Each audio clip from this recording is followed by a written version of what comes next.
നമുക്ക് തടി കുറയ്ക്കാനും ഷുഗറൊക്കെ കുറയ്ക്കാനും ഒക്കെ പറ്റിയ ഒരു അടിപൊളി അപ്പത്തിൻ്റെ റെസിപ്പി നോക്കിയാലോ. വളരെ സിമ്പിളാണ് ഉണ്ടാക്കാനായിട്ട്, വലിയ പാടൊന്നുമില്ല. ആദ്യം ഒരു മിക്സിയുടെ ജാർ എടുക്കുക, അതിലേക്ക് നമ്മുടെ റവ ചേർത്ത് കൊടുക്കുക. നമ്മുടെ എല്ലാവരുടെയും വീട്ടിൽ റവ ഉണ്ടായിരിക്കും.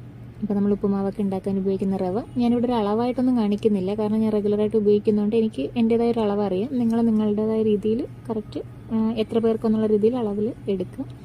അതിലേക്ക് തേങ്ങ ചേർത്ത് കൊടുക്കുക. അത് റവയ്ക്ക് ആവശ്യത്തിനുള്ള തേങ്ങ ചേർക്കുക. ഇപ്പോൾ 1 കപ്പ് റവയാണ് എടുക്കുന്നതെങ്കിൽ ഒരു 1/4 കപ്പ് തേങ്ങ ചേർക്കാം. അപ്പം അത്യാവശ്യം നല്ല ടേസ്റ്റുള്ള അപ്പം തന്നെ നമുക്ക് ഉണ്ടാക്കിയെടുക്കാൻ പറ്റും, കാരണം വേറൊന്നും നമ്മളിതിൽ ചേർക്കുന്നില്ല. റവയും തേങ്ങയും ചേർത്ത് കഴിഞ്ഞ് ഇതുപോലെ ഈസ്റ്റ് ചേർക്കാം. ഈസ്റ്റ് ഞാൻ സ്പൂണിൽ അളന്നൊന്നും കാണിക്കുന്നില്ല, കാരണം എനിക്ക് എൻ്റേതായ ഒരു അളവ് അറിയാം. അപ്പം നമുക്കറിയാമല്ലോ എത്രയാണ് ഈസ്റ്റ് വേണ്ട എന്നുള്ള രീതിയിൽ ആ രീതിക്ക് അനുസരിച്ച് അളവിനനുസരിച്ച് ചേർക്കാം. അതിനുശേഷം ആവശ്യത്തിന് വെള്ളം ചേർക്കുക. വെള്ളം ചേർക്കുമ്പോൾ ആദ്യത്തെ വെള്ളം ചേർത്ത ശേഷം ഒരു സ്പൂൺ കൊണ്ട് ചെറുതായിട്ടൊന്ന് ഇളക്കി നോക്കണം.